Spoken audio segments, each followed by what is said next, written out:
Bruce, you must have something really good too. Of course I do. It's Bruce Danielson, and I guess I'm here to entertain you too.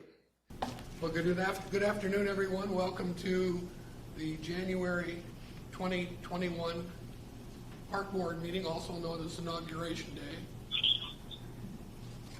Let's take a roll call, please, Rita, to determine a quorum. Jim Stavanger. Here. Ann Noctigal. Here. Todd Sunley. Here. Mike Begeman. Mick Conlon. Here. Rick Weber. Brooke Wagner. Here. We do have a quorum. Right, thank you. All right, next up on the agenda is the approval of the minutes from our December 16th meeting. You have them in your packet. I'd entertain a motion for approval and a second, please. Move to approve, Noctigal. Second, Sunley. Right, Rita, roll call. Stavanger. Yes. Noctigal. Yes. Sunley. Yes. Conlon. Yes. Wagner. Yes. Thank you. All right. Time for public comment. If there's anyone here that has something that they would like to share with the park board at this time, and it's not on the agenda, this would be a great time for them to share.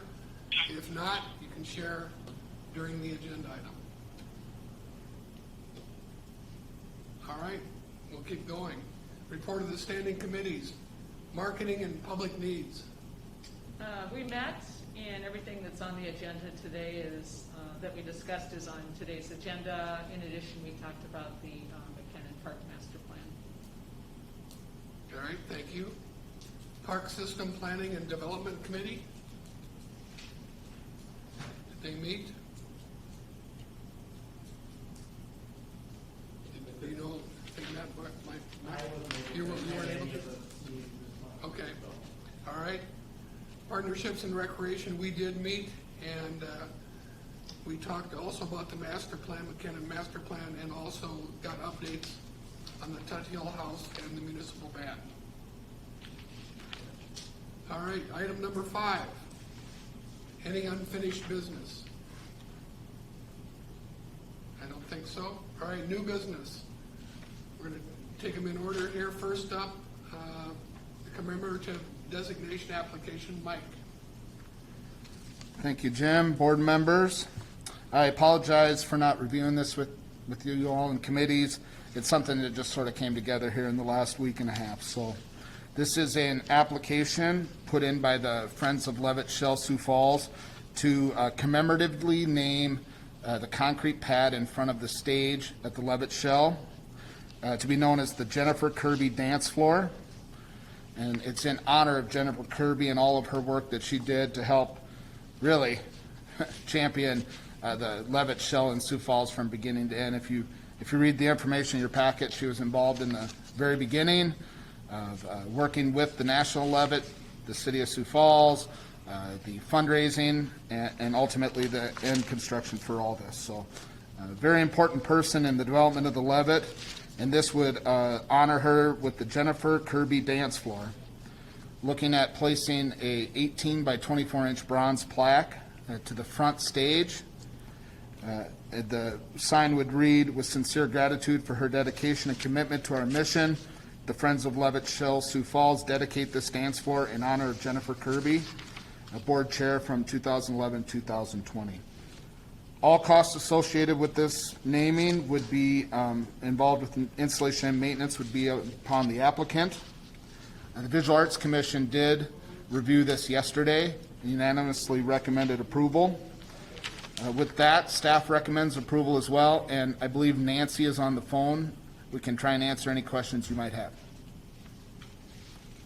Nancy, this is Jim Stavanger. Any additional comments that you'd like to make?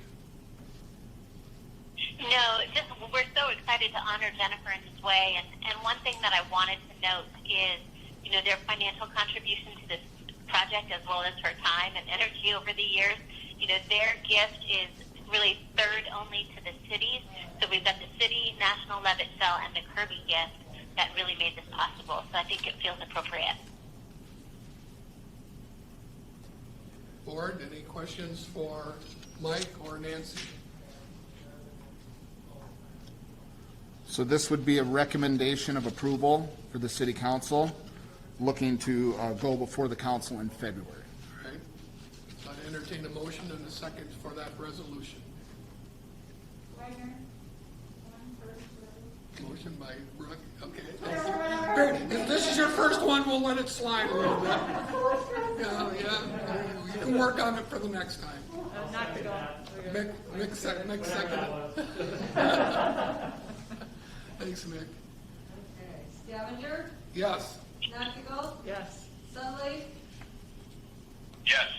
Conlon? Yes. Wagner? Yes. Thank you. Motion passes. Thank you. Thank you, Nancy. Thank you all so much. Thank you. All right, next up is the bike trail easements. Kelvin. Yes, thank you. Good afternoon, Park Board. These two easements are two areas where the bike trail crosses underneath the Ellison Eastern Railroads. One location is just south of the 11th Street Viaduct, essentially across the river from Faywick Park. The other location is out on the west side of town by the fairgrounds, just north of the Elman Park Trailhead. Both of these locations, the trail goes underneath the railroad, so there is no conflict between trains and trail users. It was discovered when Ellison Eastern has done some work to their bridges that we did not have an easement to allow the bike trail to be in these two locations. So we worked with our city attorney's office and Ellison Eastern to put together an easement, change some of their standard language for sidewalk easements into trail easement so that we could then enter into these agreements with Ellison Eastern and actually have the easements and the right to have the bike trail go underneath the railroad in these two locations. These easements do not need to go to the city council, and they can be signed off on by the mayor. These are the only two crossings that we're aware of that we do not have easements for. We do have easements with Burlington Northern where we cross at grade. One Mike dug up last year or a year before when we were doing some Beetle Greenway work. So this would clean up any of the conflicts that we have with any of the railroads on the bike trail system and give us these easements. And staff would recommend approval.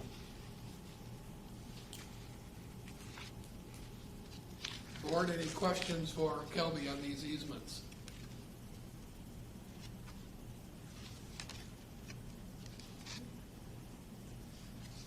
All right, I'd entertain a motion to approve in a second, please. Move to approve. Noctigal? Second, Sunlight. All right? Okay. Scavenger? Yes? Noctigal? Yes. Sunlight? Yes. Conlon? Yes. Wagner? Yes. Thank you. Good, thank you. That concludes the new business. Report of the director, Don. Yeah, thank you. Well, first of all, it's great to see you all in person. I'd love to see you guys be back when we can all be together again, hopefully later this year. So I also wanted to first start out by asking Ann if she would be able to give us an update on the municipal band task force that's You set bet. up. Yep. So we met our third and last time on January 14th, and really had a super positive discussion. I was saying earlier that, the group started out with some hesitancy on the part of the band director, Chris Hill, and Raleigh Samp, with not exactly knowing kind of the intent of it, and it really ended up where they were very pleased with the result. We had a couple of the task force members, along with Chris Hill, the band director, go and meet with Darren Smith, who oversees the Washington Pavilion management, to see about transferring the management of the municipal band to the Washington Pavilion from our Parks Board. And they had a great discussion. They felt really good about that it was the right fit. being kind of a cultural arts center. You know, I think the goal of everyone on the task force was to say, let's make sure this is the best municipal band in the country. And so the task force did recommend approval to the mayor and the council to transfer that management over to the Washington Pavilion management. And there was a caveat, a safety measure to make sure that they would still be funded as well, at least equal or greater to what they're now receiving through the 21 budget. So again, I thought it was a really positive ending to what started out maybe a little bit of not sure where this is going. So I was really happy with the way it ended. What else did you have done? The only thing else I would add is, first of all, thanks for serving on that. That was great to have board member representation there. The other thing I would share that between Jackie and Eric and myself, we're going to be meeting with Darren and the finance team. This is Sean Pritchett's liaison between the Washington Pavilion and Darren. And so we're going to be just working on a transition plan of how that would work. Obviously, we have to restructure the agreement that we currently have with the pavilion to be able to take on the municipal band operations. We're still likely going to be involved in the showmobile setup and certain aspects of it that we're just best suited to provide to help support the band operations. And so anyway, we're just going to work to effect a really smooth transition and allow the pavilion to be able to take it to in a new direction as they see fit. And I think it'll be a really good outcome. And I've always felt like it was a good fit in that arena with the pavilion. And they do very similar things. A lot of them play in the symphony as well, the same people, and so it just all made sense from a lot of different perspectives. The pavilion is also providing oversight and management of the Orpheum Theater. That's where the office is. That's where they do some rehearsals, and so all that just seemed to align really well. And I think it's just a great outcome to the band. So that's all I'd have to add there. So. I'm moving on. Our other thing that we've been working on is our Tut Hill House. We've had, two meetings, going on our third. So we're having our third meeting tomorrow. We've made good progress. Sarah DeWitt has volunteered her time to do the design services on the renovations to the house itself. Mr. Meyerink, the landscape design guy, has agreed to provide some exterior landscaping recommendations, screening from between the house and the other properties. Talked about potentially some secondary patios and things like that, which could maybe enhance the experience that's over there. Now that's not available now, and so there's just a lot of also historic restoration. What is the right way to do that? How much of it should we do? And so some of that stuff's a little bit out of our wheelhouse a little bit because we don't deal with architecture that much. But we have folks that are on the committee through the Board of Preservation and Sarah and others. Diane DeCoyer is an architect in the planning department. She's been actively involved in it as well. And so we're leaving it to them to a certain extent to have some free reign on coming up with the design, but realize the more you do, the more it costs, the more you have to raise money for. So anyway, there's a fundraising committee that's also actively meeting, and then Karen is also working with Kelly and myself on putting together an agreement that would allow them to be able to do the improvements and give those back to the city, much like you've seen with whether it's the SEBA grandstands or those other projects where they donate the time, materials, and labor, and make sure that it all gets done and installed correctly to code, all those things that need to be addressed. But realizing we're dealing with the 1800s house, and so the codes back then, if there were any codes, obviously don't comply with current codes. So there's some machinations of that, working with building services to make sure that whatever we do, they're going to be comfortable with. And so it's a work in progress. We're planning to give an update to the city council here March 2nd, Kelvin, just to where are we at, kind of like I'm doing with you guys today, but probably a little bit more in detail as around the specific spaces that would be preserved historically, what's going to happen to the exterior. And there's a little bit of unknown. If we pull off the siding, what's going to be under it? Is the cedar siding that maybe was originally on it still there? What happens to the windows? Do they get restored? Do they get replaced? Do we bring everything back to what it looked like back in the day? So there's just some more of that we're working through, but I think we got the right people in the room to get there. And so, Kelby, anything else to add? You got anything else? No, that's good. Okay. So when the group is at their, what they think is the conclusion or stuff, what happens then? What, is the park board involved Yep. still, or does it go directly to the council, or both, or? No, we would take, when they believe they have a plan that they want to work with and go out and raise money for, we'll bring that to the park board along with the gifting agreement, where it would spell out, the conditions under which we will allow them to do this. But at that time, we'll have a presentation to the board on what the proposed renovations to the house are. We want to know what's going to happen with the landscaping. We're still planning to take the garage down. If you remember, the garage stayed in the ordinance. When the council approved the resolution, they just removed the tenement house. So the second house and the garage itself, we're still on the surplus list in the resolution. So that'll happen as soon as we get street department over there. This will all come back to the park board and city council, because the gift has got to be approved by the council as well due to the dollar value. So, Do you have an idea of when, or is there an artificial timeline? yeah, our artificial timeline is March. I don't know whether we're going to meet that or not, but so far, we put together a timeline that kind of laid everything out from beginning to end, and so far we're on track. Now it's just a matter of finalizing the design, working with the folks to get the gifting agreement put in place, and it appears it may end up being with the community foundation.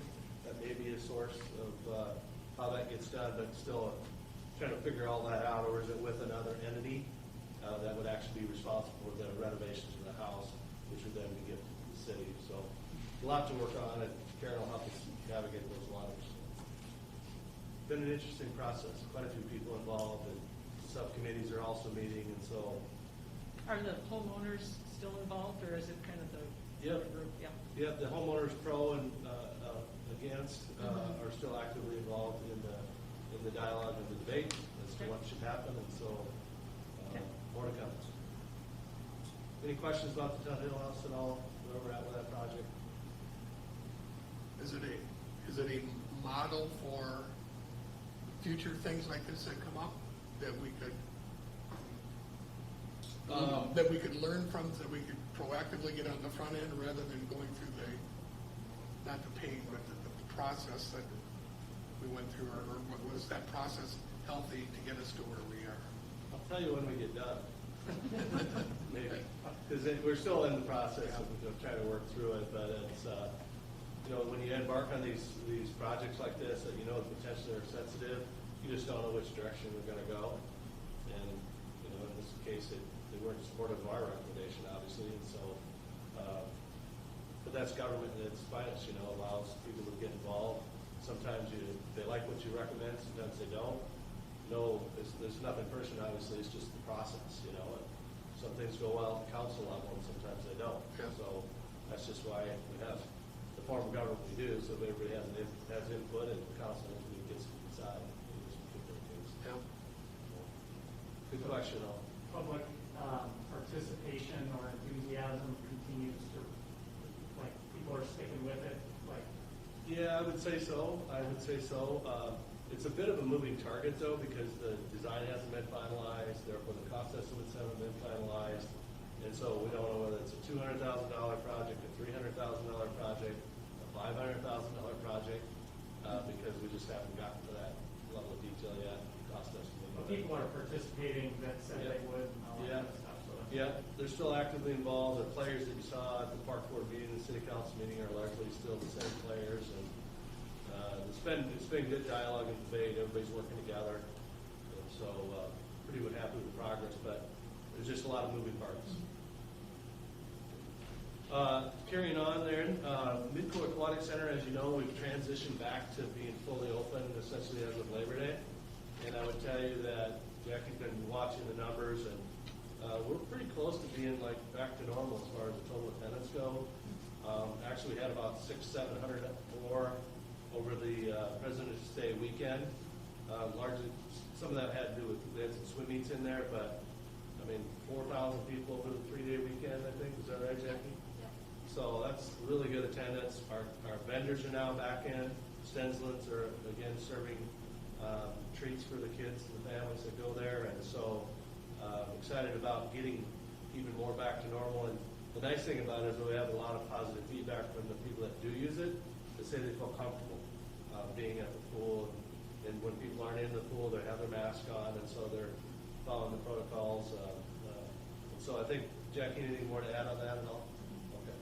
All right, so I just want to let you know that's getting back to normal. And if you get the question, our plan is to gear up next summer. Pools are going to be open. We're going to play baseball. We're going to play softball. We're going to play soccer. Back to quasi-normal or yeah, as much as we can? It's normal as we think it's going to be. So if you get questions about pools, our plan is to open. We're going to fully staff up. Kelby's going to get his team of people to be able to do the maintenance and care and athletic field maintenance and all those things that we essentially didn't do last summer. So if you get questions about that, we're planning for a normal summer. Just mention too that we're at the golf course today, and it was probably one of the best golf course years on record for weather, but also COVID helped in many ways, and in some ways, because early on a lot of golf outing events, which are very good for revenue generation, had to cancel. And so that was kind of the negative side of things, but it was a sport that you could do and get out and be socially distanced, and Justin and his team did an incredible job of putting all additional safety precautions in place. And we just had a banner year. If you look at the financial statement, it's a really good story. And last year was good. This year is going to be much better than last year. And so I think golf courses all across the region did very well because of COVID and the great weather. But I just was really impressed with how Justin and his team handled it and the additional volume. And so it was just all good things all the way around. So we're heading into year 3, right, with landscapes, or season 3? That's right. Right? 3, And yes. Was it a 5-year? Yep. Okay, so when typically do we start having those discussions? Well, they have another 5-year option. Okay. So there's a 5-year agreement with a 5-year option. Our option or their option or both? I think it's mutually agreeable, if I remember correctly. So, So we both have to agree that it would be a good thing to do. yeah, and correct me if I'm wrong, but I believe we'll have to run that extension through the city council again. But so far, we're getting rave reviews about the course conditions. It was a drought. We were in a drought last summer, essentially, and they've done a great job, and can't say enough about the good work they're doing. So, and it shows up in the financial report. So, any questions about the golf at all? It's just Justin at some point will probably come back and give an update on how things went, but just wanted to let you know that things are turning out really good there. And then finally, just give you an update on the Lion's Den and pergolas. Even though there's snow on the ground, work is still continuing. The pergolas are being worked on. They're going to be essentially prefabricated in the shop, and so all the stone that was on the columns and those types of things to restore it to the historical look of the pergolas, that's being done. Work is being done on the Lion's Den. They're tinning and heating that area so they can work on the masonry inside the heated areas so they can continue through the winter. And Tori said it's looking really good, and so it'll be nice to see those projects get buttoned up in the spring. And those again were some 100-year-old structures that were pretty tired, and so to be able to get those done is a nice feeling too. So, beyond that, that's all I have for the director's report. I'd be glad to take any questions you might have. Hey Don, back on the golf, I was just curious, how is it going with the hotel? I know that they try to promote special deals and weekend getaway and play and stay type stuff. Do you know how that's going over? Or? Yeah, it's funny you asked that, because I asked the same question in our last golf meeting a couple weeks ago, because obviously that's one of the beauties of having the hotel in Elmwood is to be able to do the play and stay deal.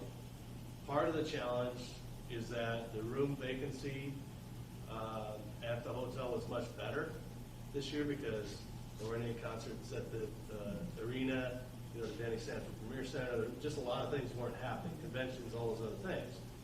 That really opened up a lot of availability for play and stay packages, and it's just a lot easier to book those nights when you have a lot more availability. And so it actually ticked up during COVID because golf was a thing you could do and do safely, and there were many more room nights available for booking those play and stay packages.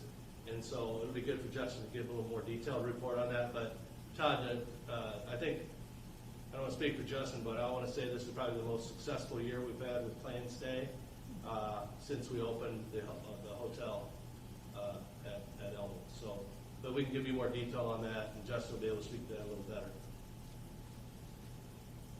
Okay, thanks. You bet. Any other questions for Don? All right. Thank you, Don. You bet. I'm not aware on number 8 of any other items added to the agenda after the deadline. There are no reading of communications to the board. Any open board discussion?